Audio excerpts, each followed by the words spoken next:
What's up, guys? Happy Friday. We just finished up with this Dodge Ram 2500. We did ceramic coating all the way around, including the wheels and the windshield.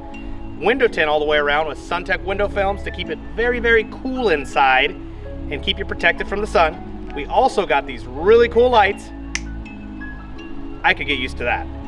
That are from rough country. They actually aren't made for this truck. They're made for a 1500, but we chopped them up, retrofitted them, stuck them in there, and they look fantastic. If you're looking for some protection for your vehicle, give us a call. We'll get you all taken care of.